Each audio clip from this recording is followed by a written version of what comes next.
रही है। वो मोबाइल चलाने वालियों सोचो, वो फेसबुक चलाने वालियों सोचो, वो व्हाट्सएप पर उल्टी सीधी और खूबसूरत लड़कियों की फोटो लगाकर नौजवानों को अपने शक्ल सूरत से भड़काने वालियों सोचो। शायद तुम्हारे ही बारे में अल्लाह के नबी ने फरमाया ऐसी औरतें कभी भी जन्नत के अंदर दाखिल न होंगी। ला यदखुलुल जन्ना वला यजिदन्ना रिहा, जन्नत में जाना तो दूर जन्नत की खुशबू भी नहीं पाएंगी।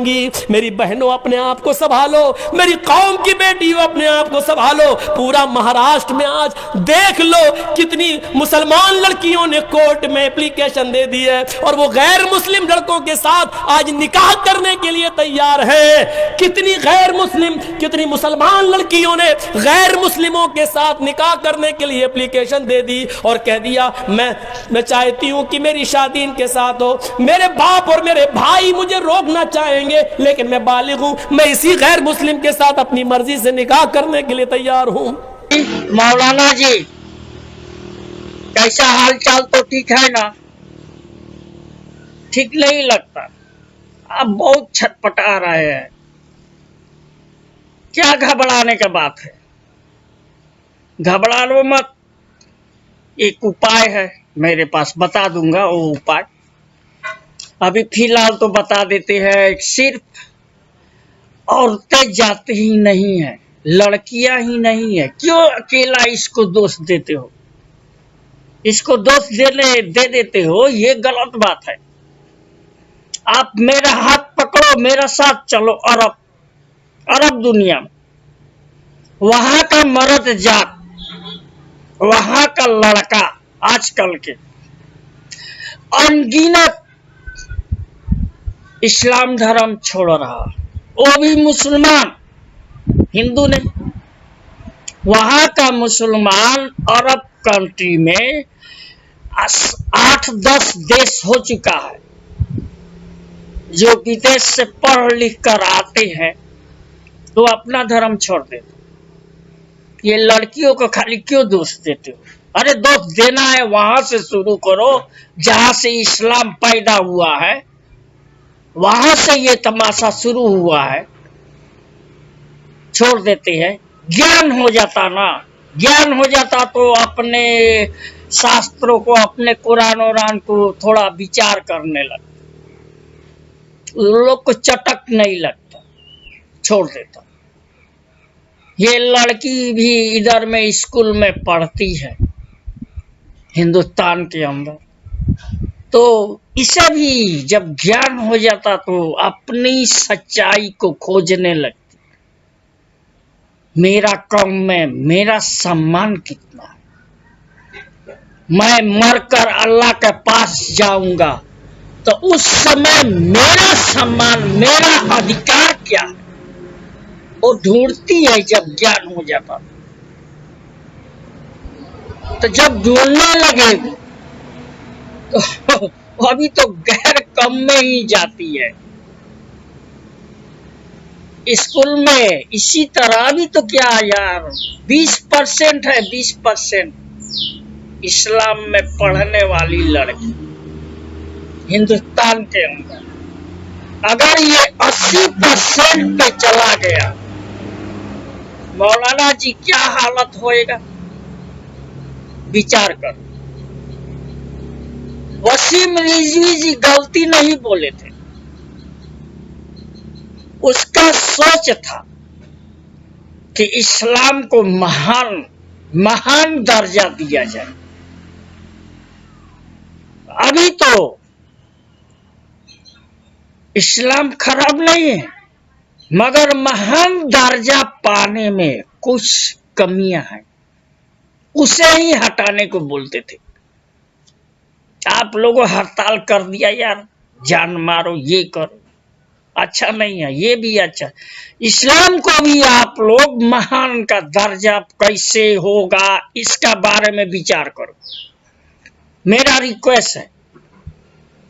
नहीं तो वो अरब दुनिया से लेकर ये हिंदुस्तान लेकर पाकिस्तान, बांग्लादेश सब फैलते जाएगा।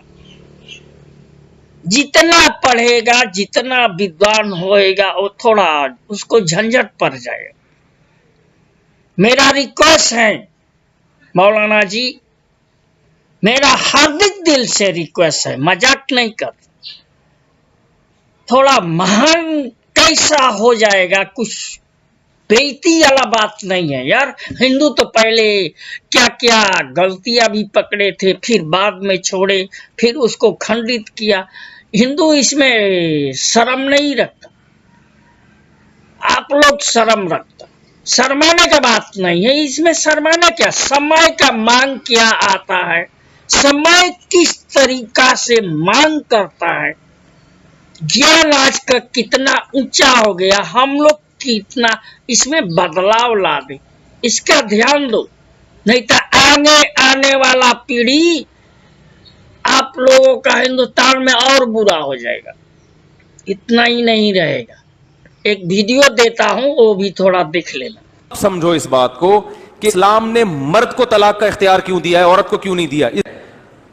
और बहुत सारी हिकमतें हैं, हुक्म का मदार उस इल्लत पर होगा, हिकमतों पर नहीं होगा। इस्लाम का कोई हुक्म हिकमत से खाली नहीं है। इल्लत इसकी यह है कि पूरी दुनिया में एक मुसल्लमा उसूल है कि जिसका खर्चा होता है ना, राइट फिर उसी के पास होते हैं। ख़वातीनो हजरात, औरत अल्लाह ताला का दिया हुआ एक नायाब तोहफा है। जो औरत गैर मर्द को देखती है, अल्लाह उस पर लानत भेजता है। 1000 रुपए में एक लड़के को खरीद के मेरा हलाला करवाया गया। तो मैं मौलानाओं से पूछना चाहती हूँ कि कौन से कुरान में लिखा हुआ है कि पैसे से खरीद के एक औरत को अपने घर की इज्जत को दूसरे के हवाले करो और फिर उसे अपने घर में वापस लेकर आओ। क्या यही इन लोगों का ज़मीर है? क्या यही इन लोगों की इज्जत है जिसे सरेआम अपने घर की इज्जत को नीलाम करते हैं? ये इसके दोस्तों ने और सब ने मिलकर यही फैसला किया कि इसको बच्चा भी हो गया तो जाने नहीं देंगे, तो कर लेते हैं। क्या कर लेते हैं? हलाला कर लेते हैं। जी। तो आपका हलाला किससे करवाया, किससे निकाह करवाया आपका? मेरे तो उसके दोस्त से। अच्छा, ये उन्होंने नियत करके करवाया था? जी, नियत की कि आपसे दोबारा निकाह करेंगे, लेकिन पहले अपने दोस्त से आपकी निकाह करवा दिया। जिस दोस्त से आपका निकाह हुआ था उनके साथ आप कितने अरसे रही? एक ही दिन। एक दिन रही। कितनी दफा इनकी तलाकें हुई हैं? इनकी कोई 6 दफा तलाकें हुई हैं। 6 दफा तलाकें हुई हैं टोटल जो हुई हैं, जो हलाला और सब मिला के। जी, कोई टोटल 6 बार इनका निकाह हुआ है। और बड़ा, यानी मैं बता रहा हूँ कि जब हमने इसने आके सुनाई थी तो हमें तो यकीन नहीं आ रहा था कि इस तरीके से भी होता है हमारे माशरे के अंदर, हमारे लोगों में। और जो सबसे बड़ी जो अफसोस की बात थी, जो दुख की बात थी, वो ये थी कि वो साहब जो थे वो खुद लोगों को नमाज पढ़ाते थे, लोगों को दर्स देते थे और लोग धोखे में थे। बात पे आपको तलाक दे दिया? मैंने बोला कि आज चलते हैं, 1 हफ्ता हो गया है, तो उन्होंने बोला नहीं कल जाएंगे। जस्ट इतनी बात पे उन्होंने कहा तलाक तलाक तलाक वर्ड बोल दिया। और फिर बाद में कहते हैं कि मैंने अपने मामू के कहने पे तलाक दिया है और मुझे वापस मेरे ससुराल लेकर आ गए। और ससुराल में ला के जब ससुराल वालों को पता चला, सब बोले कि अब हलाला कराना पड़ेगा, देवर से तभी इसको रख पाएंगे हम। आपके पति जिंदगी औरत की इज्जत के साथ खेल के और 3 बार बोल के उसको छोड़ देगा बीच चौराहे पे दूसरे आदमियों के लिए। और नहीं तो हम सारी मुसलमान औरतें आदमी हिंदुओं के पास चले जाएंगे कि हमसे चल के मंदिर में फेरे लगवा लो और हमें अपने साथ अपनी बीवी बना के रख लो। इस्लाम जो है वो मर्दों का इस्लाम है, औरतों के लिए उसमें कुछ भी नहीं है। ठीक है, आप अगर देखें तो हर चीज में अहमियत जो है वो मर्दों को दी गई है इस्लाम में। आप हिंदू हैं तो मेरा एक रिक्वेस्ट,